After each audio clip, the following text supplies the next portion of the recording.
నువ్వు వెళ్ళే దారి నిజాయితీగా ఉంటే నారు పోసిన భగవంతుడే నీరు పోసి నీ జీవితాన్ని పూలబాటగా మారుస్తాడు. ఆకాశం ఎంత దూరంలో ఉన్నా మనకు కనిపిస్తూనే ఉంటుంది. అలానే మన మనసుకు నచ్చిన వారు ఎక్కడ ఉన్నా మన కళ్ళల్లో కదులుతూనే ఉంటారు. జీవితం ఎప్పుడు ఎవరిని ఎక్కడ ఎలా పరిచయం చేస్తుందో ఎవరికీ తెలియదు. ఎందుకు విడదీస్తుందో కూడా ఎవరికీ తెలియదు. ఉన్న ఈ చిన్న జీవితంలో కడదాకా ఉండేది మనుషుల జ్ఞాపకాలు మాత్రమే.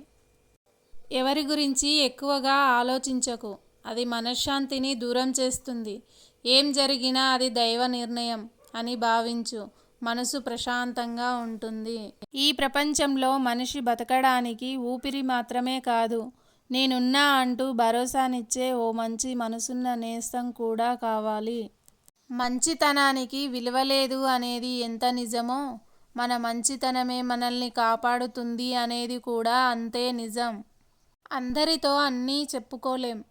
పంచుకునే మాటల వెనుక బలమైన బంధం ఉంటే తప్ప. మానవ నైజం. తనకు కష్టం వస్తే కష్టాలు మంచివాళ్ళకే వస్తాయి అంటారు తప్ప తాము ఏమైనా పాపం చేశామేమో అనుకోరు.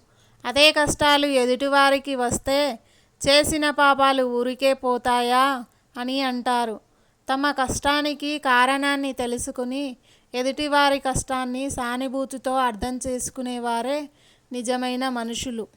ఇస్తూ ఉండు, వస్తూ ఉంటుంది. అది జ్ఞానమైనా, ప్రేమ అయినా, డబ్బు అయినా, ఏదైనా సరే. ఇది ప్రకృతి నియమం.